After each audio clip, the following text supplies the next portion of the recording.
Mike Platinum Perry, the BKFC GOAT? I don't know. I guess you got to give that to like Juggernaut or Palomino or somebody. But the freaking superstar is stepping up in place of Iron Mike Tyson to fight Jake Paul. I feel like this is fun. And I say fight, they're going to have a boxing match. If this was a fight, Mike Perry would fuck Jake Paul up. But this is a boxing match, so this will be a little more competitive. Jake's saying he's going to get a first-round knockout. I don't think so. I think Mike Perry's got a stone skull. My man Mike Perry's got a rock-hard head that is going to break your freaking hand before you're going to break it. And that's an interesting one. Mike Perry says he's going to pour it on late. It'd be nice to see Mike on a full camp, but at the very least, we get to see him in there in Florida. How about that? Where's the crazy Florida men? Go see this live fist fight. Go see this. Mike Perry fighting in the home state. That's sick, man. So a lot of W's for Mike Perry lining up here. I hope he's in shape. He stays in shape. He looked big against Luke Rockhold. I was there. I saw that fight. He looked big against Thiago Pitbull Alves too. Bigger, more experienced BKFC champ Mike Perry. It's actually the platinum belt. It's not the BKFC belt, but you know what I mean. I feel like he could potentially beat Jake Paul. I don't know. Jake Paul's a lot bigger. We got fat Jake Paul now, so we'll see what fat Jake Paul looks like. I can imagine Jake Paul winning the first couple rounds, but as the fight wears on, you could see Mike Perry winning, last 5 rounds. That's possible. I don't know. I'll do a full breakdown on that one. We're here to talk about UFC Fight Night. What's up, guys? Jerry Flores. Need my picks? I'm here for you, dog. I got you, okay? Sleuth, what's up? We've got Ikram Aliskerov stepping in for the unfortunately sick Khamzat Chimaev against Rob Whittaker. That is interesting because Ikram Aliskerov was about to fight Mackenzie Dern's boyfriend. And now he's going to fight Rob Whittaker. On the other hand, Rob Whittaker was getting ready for Khamzat Chimaev. Not a bad training camp to have before fighting Ikram Aliskerov. So that's why I picked Rob Whittaker. I'm not crazy about it. It's not going to be in my 5 locks I'm about to give you. But Rob Whittaker in a 5-round fight, the way he keeps his hands low is going to be hard to clinch and get to. I think he's going to be hard to take down. I like how he's light on his feet. I like how he doesn't stand in front of people. A lot of reasons why Rob Whittaker could win this fight. Aliskerov's a freak. But, you're going to go from Warley Alves directly to Rob Whittaker. That's a jump. Just a bizarre happening, right? Couple bizarre things happening to this card, Shara Bullet has got a new matchup. Some of the fights are gone. The Cedric Dumas fight is gone. And do we have our first frickin' dono? Do I even know how to bring this up? I'm hearting it right now. Paku says, let's go, Finch, man. Bit down at the moment with my shoulder injury. Sorry to hear, brother. Thanks for the good vibes and making me happy. Much love. I appreciate that, Paku. Now I got to figure out how to bring up comments. I don't know what the hell I'm doing. Thank you, Paku. AJ DeVito, shout out to him. Got me to figure out how to add the super stickers. So now you guys can contribute. I appreciate that. You think Rob is bouncing back, Sleuth? We'll see. Appreciate you, Paku. All the best with the shoulder injury, man. A lot of great fighters have dealt with shoulder injuries. You could bounce back. Talk to Yuri Prohaska. He'll give you some good advice. All the best, dude. All right. It's a good card. I must say there are a lot of good fucking matchups on the card. Up and down, they did a really good job with this one. What is it? Like 11 fights, and all of them are competitive. Maybe besides this one, we got to go with Shara Bullet Magomedov. I think he's going to be able to light up Mackenzie Dern's boyfriend. Shara Bullet is a tremendous kickboxer, man. He was beating up on Bruno Silva. He is levels above, I believe. And I just think that he's going to get a knockout. So Shara Bullet knockout. don't fuck with the props, especially since you can't even mess with them now. I don't know what the odds would be. Put him in a parlay, right? So parlay him up with something else if you're thinking of going Shara Bullet. I think that's the most obvious pick on this whole card. Second most obvious pick has got way better odds for you. Okay. Maybe a more bettable pick for you guys. I believe in this one. He's a former, I don't even know if I should say sparring partner. How about I've sparred him a handful of times, getting him ready for fistfights. I've watched him spar many rounds with Fabricio Verdum and Marvin Vittori and, lots of very solid strikers, big men. He's definitely been in there with a plethora of dynamic strikers and people who are dangerous with their Muay Thai. Kelvin Gastelum should absolutely beat D-Rod. And tough for me to say, because D-Rod likes to frequent our gym. So shout out to him. All love to D-Rod. He comes by. Coach Jeremy Flores works on him a little bit. The suction cups and all that stuff. I mean, he's 37 years old. He's probably got some nagging injuries. It's awesome to see him taking care of his body right. I know he was training in Vegas. I know he did a camp out in Thailand training Muay Thai. But Kelvin might even just take him down. I mean, I see a lot of you saying, wow, coin flip of a fight, this and that. If that's what you believe, then the odds are in Kelvin's favor. But I think Kelvin Gastelum is going to be able to win this thing on the feet.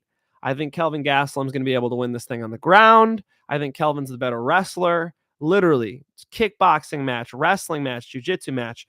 I'm picking Kelvin Gastelum. Excuse me. So I think Kelvin Gastelum is a lock here, and it's a high confidence one. If you look at the checkered record of Kelvin Gastelum, you might not think so, but look at the opposition, man. He's going toe-to-toe with Jared Cannonier. That incredible fight with Israel Adesanya, knocking out old man Bisping. Bisping was still good at the later stage of his career. Et cetera, et cetera. I mean, you're going to look at the Sean Brady performance and hate on him. It's like, what would happen with D-Rod and Sean Brady, And again, all the respect in the world to D-Rod. Please don't beat me up next time you see me. I'm going Kelvin Gastelum as a lock. All right. Continuing on, Rinat Fakhretdinov. Look, he's got a real test, man. Rinat Fakhretdinov is not in for a cakewalk here. It's definitely a fight against Nicolas Dalby, but Nicolas Dalby is going to be going all the way over there to Saudi Arabia, and he's fighting in OV. I feel like the Gabriel Bonfim performance was incredible. I was very impressed by Nicolas Dalby in that fight, but Dalby at 39? Do I have that right? 39 years old.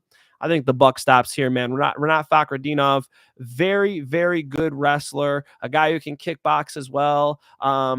People call cardio problems. I think he's going to look good in Saudi Arabia. And let's say that Fakhretdinov gets this decision over a game Nicolas Dalby, who took out Bonfim. You got to respect that shit. So it's a fight, but Rinat Fakhretdinov is going to be my third, my fourth. Nasrat Haqparast. Now, this is a fight. Jared Flash Gordon looked good, man. I think he beat Paddy Pimblett.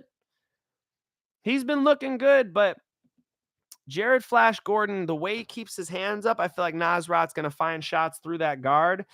Nasrat, wonderful KO over the very tall, the very lanky Jamie Malarkey. And now he's up against Jared Gordon, who I think is going to be easier to hit than that.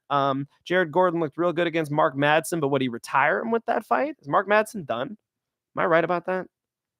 Yeah, lost to Grant Dawson, no problem, but lost to Jared Gordon, and then you hang it up? Like, damn, man. Mark Madsen at 12-2. That's the rumor anyway. Hopefully that's wrong. Nasrat Haqparast, I think, can grind out this decision. I think he's a better striker. I think he negates the grappling as much as he needs to in this fight. Nasrat Haqparast seems like a pretty good pick to me. We'll run with it. And my fifth and final is even odds fight. Okay? And I know what a lot of you are thinking. You're thinking this guy's unbettable, right?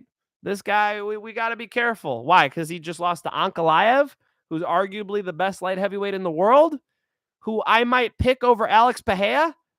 We're gonna hate on him for that. He was on a roll, man. Let's go with Johnny fucking Walker. Okay? And I know he's a little inconsistent. I know. I'm not telling you to go take out a mortgage, but Johnny Walker is going to be able to deliver a knockout here against Volkan Oezdemir because Volkan Oezdemir is not dangerous enough, man. Volkan's only real thing here is like grind out a decision, maybe look for a sub, but it was Johnny Walker who was subbing Ion Cutelaba. Is Volkan Oezdemir that much better than Ion Cutelaba?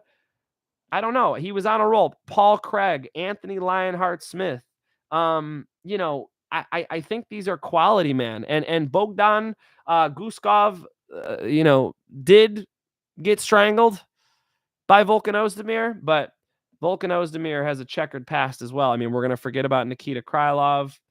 We're going to forget about Dominic Reyes, Anthony Smith. I mean, Volkan Ozdemir's had his losses as well. So the losses to Ankalaev, Jamal Hill, Thiago Santos, I don't know. I'm not writing them off because of those, which I see some people do, and if you feel that way, there are a couple others. I mean, maybe you're looking at Sergei Pavlovich then to slide in, right? AJ DeVito on MMA Experts Moneyline, he made a good case. He's picking Volkov. I've interviewed Volkov. The dude's a tower, and they've trained together too. So it takes some of the scariness away. You get in there with a big power puncher, you're a little gun shy. I feel like Volkan Oezdemir, different one. I feel like Alexander Volkov. There's that VOL.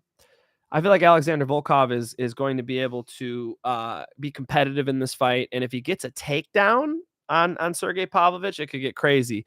The thing is, Sergei Pavlovich only has 3 rounds with him. So you got to go Pav. You got to go Pav knockout.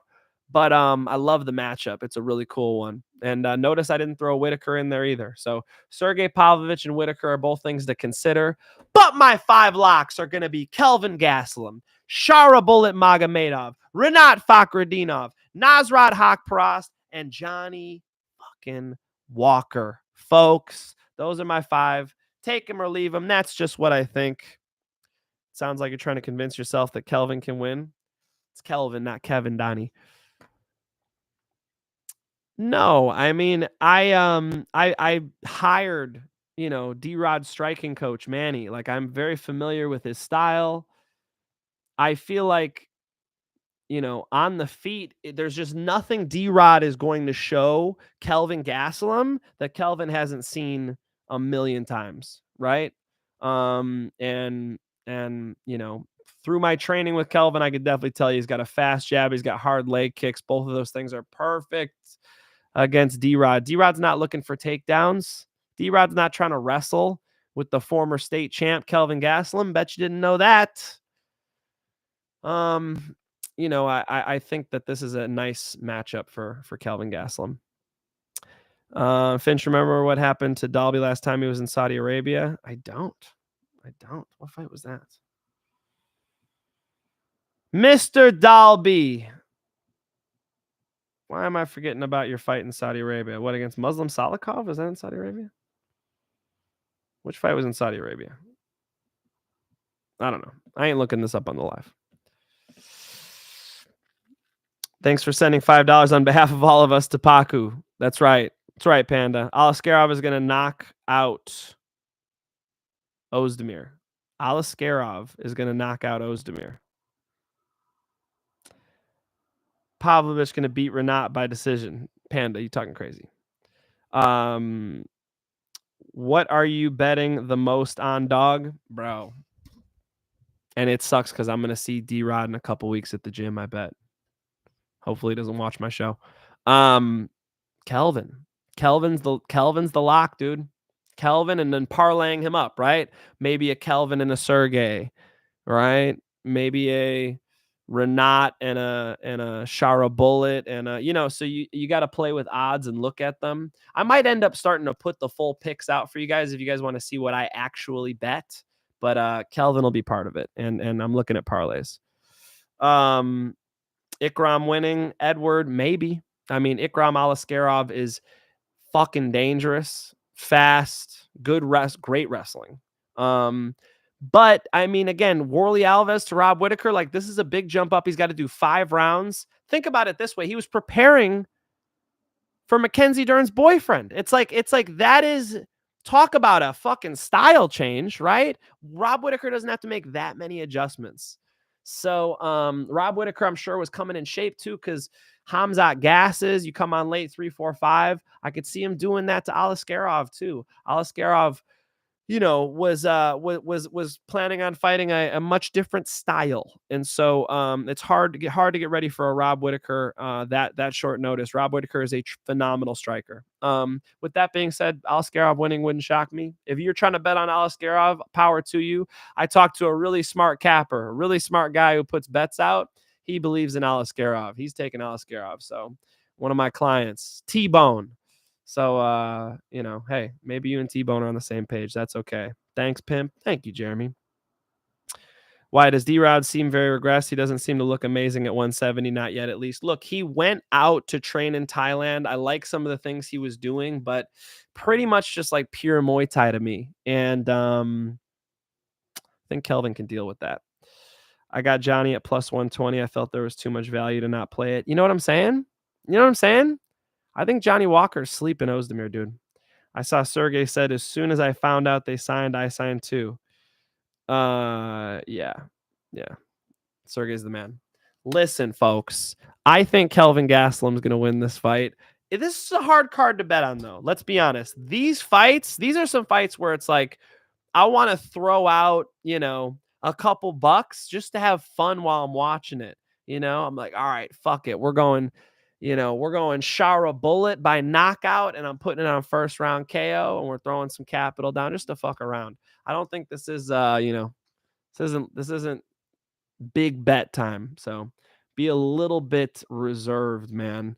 Do they got odds out for Jake Paul, Mike Perry? Because that would be an interesting one. Let me see. Jake Paul, Mike Perry odds.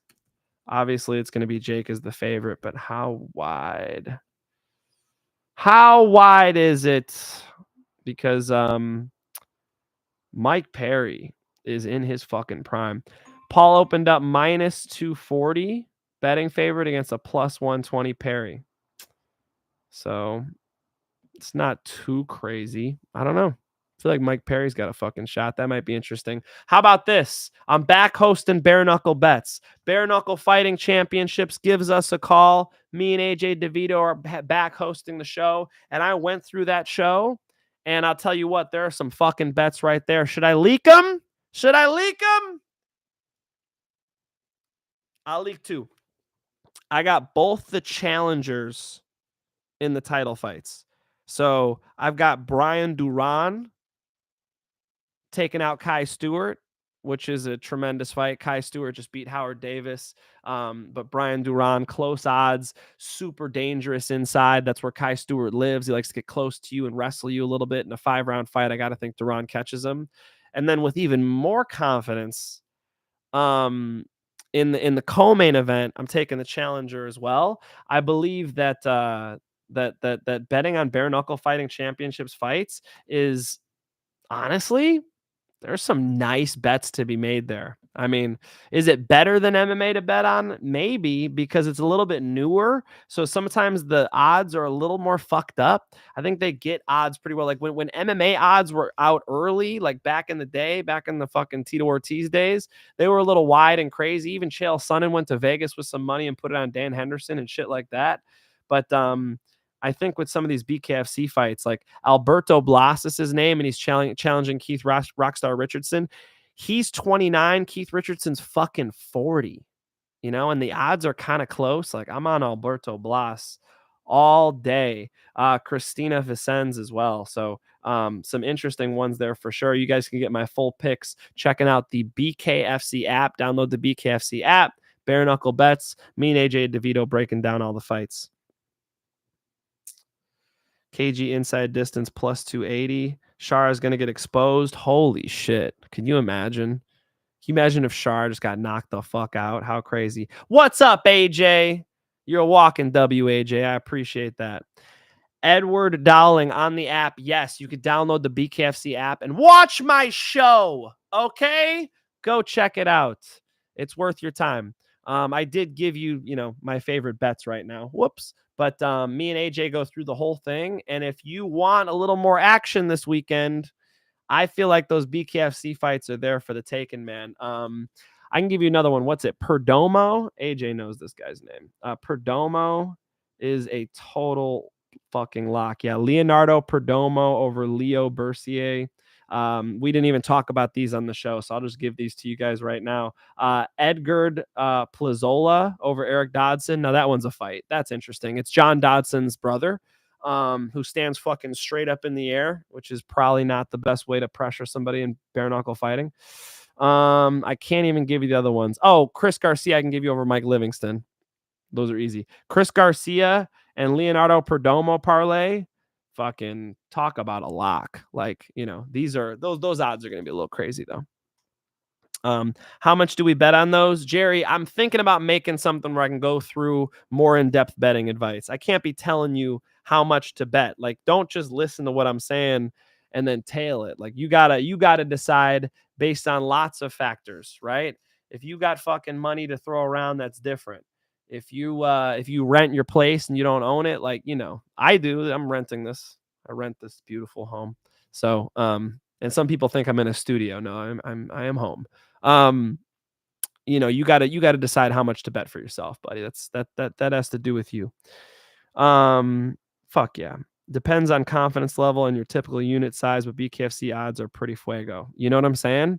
I think bare knuckle fighting championships gives out crazy lucrative fights to bet on. So I've been happy, you know, throwing some BKFC bets down for sure, especially since I got to study the fights anyway to host the betting show. Fuck yeah. So listen, folks, I gave you my 5 locks. That's who I've got for UFC Fight Night, Saudi Arabia. It's going to be fun. Notice I did not put the main or co-main event in there. Lots of fucking interesting fights. I think you guys are going to have fun watching these fist fights. And of course, I got to still pick Jake Paul over Mike Perry. But dude, Mike Perry is going to bring him a fight. First round knockout, bullshit. Don't be betting first round knockout on Jake Paul. That's going to be a fun fight too. We'll break that one down as it comes close. Remember, they sparred in the gym before, so keep that in mind. These guys got a better idea of each other than we do. And Mike Perry, since then, look at what he's done, right? I mean, of course, Jake's gotten better, but Mike Perry's taken over BKFC, which is using these, okay? They might not have gloves on him, but Mike Perry's a warrior, man. He's not going to go out there like Anderson Silva did and kind of play around with. You know what I mean? It's not going to look like that. It's gonna be Mike Perry. You're going to get Platinum Perry in Florida. Florida man, okay? He's nuts. It's going to be an awesome fight. Enjoy the fist fights, folks. I appreciate you all. I will be back on Monday night. We'll be back to Monday nights next week. I'll see you every single week. Peace and love.